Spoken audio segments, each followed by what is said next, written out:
5 pièges qui t'éloignent de tes rêves.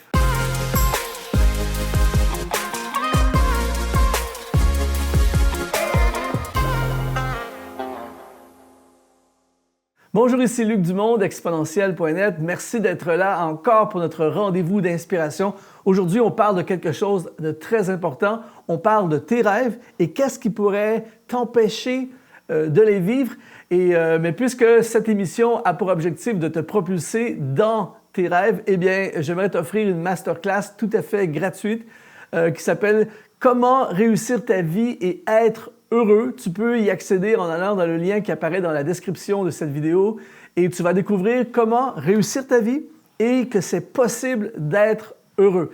Et dans cet état d'esprit, aujourd'hui, je veux parler de quelque chose de vraiment important parce que nous avons tous des rêves. Peut-être que tu es là aujourd'hui, tu rêves de faire des hautes études, tu rêves de démarrer ton entreprise, tu rêves de te marier, tu rêves d'avoir ta maison, tu rêves d'aller à plein temps dans le ministère, de faire des études bibliques, tu rêves d'écrire un livre, de faire un album. La liste, elle est infinie et plusieurs de ces rêves sont très possibles à réaliser. Plusieurs de ces rêves, Dieu veut t'aider à les réaliser, mais il y a des choses, des éléments, des pièges qui peuvent t'en éloigner. Et c'est pour ça aujourd'hui que j'ai cru très important de dévoiler d'une certaine façon 5 pièges qui peuvent t'éloigner de tes rêves. Le piège numéro 1, c'est passer trop de temps avec des gens qui se fichent de tes rêves.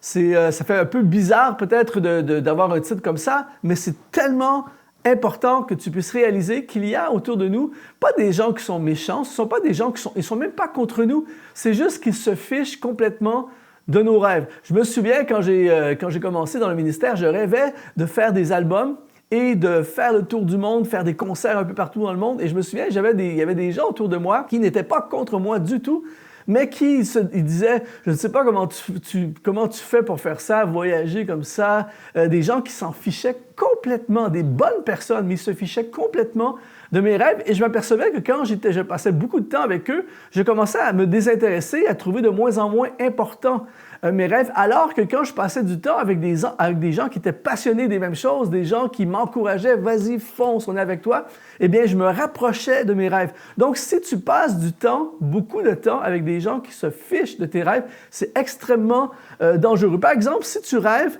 de faire des études en théologie, et puis que tu es passionné de la Bible, mais que tu fréquentes des gens qui sont passionnés de Netflix et passionnés de faire de l'argent, eh bien, à long terme, ça peut être très, très dangereux pour la réalisation de ton rêve. Donc ça, c'est un des pièges numéro 1, passer beaucoup de temps avec des gens qui se fichent complètement de ton rêve. Piège numéro 2, c'est vivre en mode « un jour, je », au lieu de agir aujourd'hui.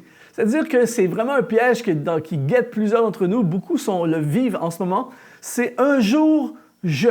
Un jour, j'irai dans le ministère. Un jour, j'écrirai mon livre. Un jour, je m'inscrirai ou je retournerai à l'université. Un jour, j'aurai mon entreprise. Et finalement, on appelle ça de la procrastination. On remet toujours à plus tard quelque chose pour lequel on devrait commencer aujourd'hui. Peut-être que tu n'auras pas ton business aujourd'hui, mais tu peux commencer ton business aujourd'hui. Peut-être que tu ne vas pas être invité à prêcher partout dans le monde aujourd'hui, mais tu peux commencer à étudier la Bible aujourd'hui. Un jour, c'est vraiment un piège. La clé, c'est on commence aujourd'hui. Piège numéro 3, c'est attendre que tout le monde soit d'accord avec toi pour commencer. Ça, c'est malheureusement un piège dans lequel beaucoup de gens tombent, c'est-à-dire qu'on attend l'approbation des hommes. On attend l'approbation des gens autour de nous. Et là, je ne parle pas de faire n'importe quoi, de ne pas réfléchir. La Bible dit « Tu feras la guerre avec prudence et la sagesse est dans la multitude des conseillers ». Mais ça n'arrive pas ou très rarement que tu as un projet, un rêve, quelque chose et que 100% de la population être d'accord avec toi. Même au contraire, il va même y avoir des gens qui vont être contre toi. Et si tu attends l'accord, que tout le monde soit en accord avec ton idée, eh bien, il est fort possible que tu vas passer ta vie à rêver, mais ne jamais réaliser ton rêve. J'aime cette façon de penser ou cette déclaration de Thomas Edison, un inventeur, un gars qui a révolutionné le statu quo. Il a dit « Au début, il t'ignore, ensuite, il te critique et à la fin, il te célèbre. Donc, en fait, si tu attends qu'il te célèbre, eh bien, probablement qu'il n'y aura jamais de départ. Pensez-vous vraiment que lorsque les frères Wright ont commencé à rêver et à mettre en place leur projet d'aviation, de voler dans le ciel, pensez-vous que tout le monde était d'accord avec eux? Pensez-vous que lorsqu'on a commencé à travailler sur des prototypes de voitures électriques, pensez-vous que tout le monde était d'accord avec eux? Pensez-vous que lorsqu'on a commencé à parler de la possibilité de marcher sur la Lune, pensez-vous que tout le monde était d'accord avec eux? Pensez-vous que lorsque l'apôtre Paul a décidé d'aller implanter des églises dans des pays, dans des territoires, à des endroits où il n'y avait jamais eu d'église, où l'Évangile n'avait jamais été prêché. Pensez-vous vraiment que tout le monde était d'accord avec lui? Non! La plupart du temps, il y a des désaccords, il y a de l'opposition, il y a de la résistance. Alors, un des pièges dans lequel beaucoup de gens tombent, c'est attendre que tout le monde soit d'accord avec toi. Quatrième piège, c'est dépenser ton argent et ton énergie dans des distractions qui n'ont rien à voir avec tes rêves. Celui-là, il est plus subtil, il est moins violent, mais il est aussi efficace. C'est-à-dire que tu n'as pas refusé ton rêve est toujours là, mais tu dévies dans des distractions. Par exemple, tu rêves de démarrer ton business, ton entreprise, mais en attendant, tu as fait plein de mauvais achats, tu prends des vacances exotiques, tu t'achètes une voiture trop chère, tu t'endettes, plein de choses. Et finalement, à chaque fois que tu dépenses ton argent dans des choses qui n'ont rien à voir avec ton business, à chaque dépense, à chaque fois, tu t'éloignes, tu dévies. Et finalement, un jour, tu peux te retrouver incapable de réaliser ton rêve parce que tu as dépensé ton argent ailleurs. Ou bien, tu veux aller dans le ministère à plein temps, c'est ton rêve de servir le Seigneur à plein temps dans le ministère, mais tu acceptes un emploi qui est ultra demandant. On te demande de faire des heures, de travailler les week-ends, de travailler les soirs. Oui, il y a un bon salaire, mais on te demande tout ton temps.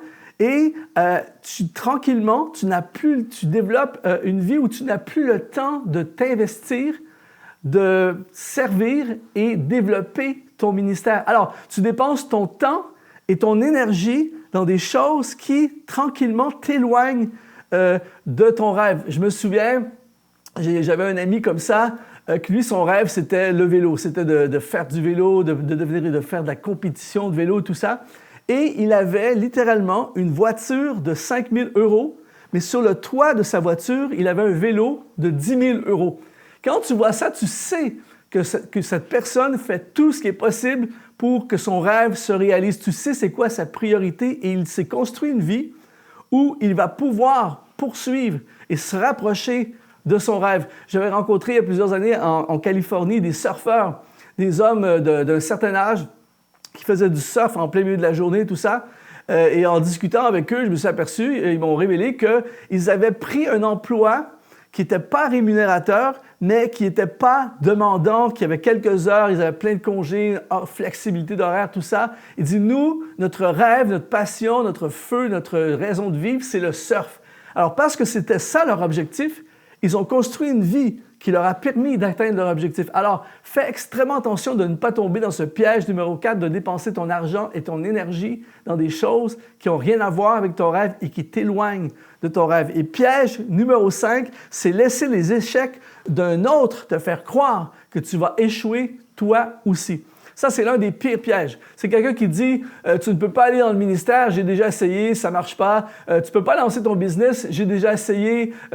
L'impôt va manger tes profits, les employés vont te voler, il n'y a plus de clientèle, les gens n'achètent plus, plein de choses comme ça. Le gars a échoué et il transfère son échec sur toi et tu vas t'empêcher de réaliser ton rêve parce que quelqu'un a échoué avant toi. Ne laisse jamais les échecs d'un autre te faire croire que tu vas échouer aussi.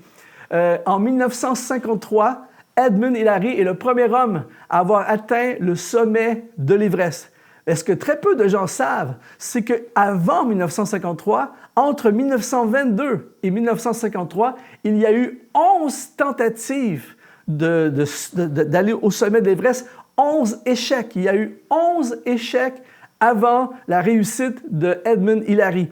Il n'a pas laissé les 11 catastrophes avant lui l'empêcher de croire que c'était possible pour lui d'aller au sommet de l'Everest. Alors, aujourd'hui, je prie que ces 5 pièges puissent t'ouvrir les yeux afin que tu ne tombes pas dans ces pièges et que tu puisses réaliser pleinement ton rêve. Je veux t'encourager, si tu as aimé cette vidéo, à t'abonner à notre chaîne YouTube, à mettre un like aussi si tu l'as aimé, ça va le propulser dans l'algorithme YouTube. Et également, tu peux avoir accès dès maintenant à cette masterclass tout à fait gratuite, Comment réussir ta vie et être heureux. Va dans le lien qui apparaît dans la description de cette vidéo. Ici Luc Dumont, sois exponentialisé.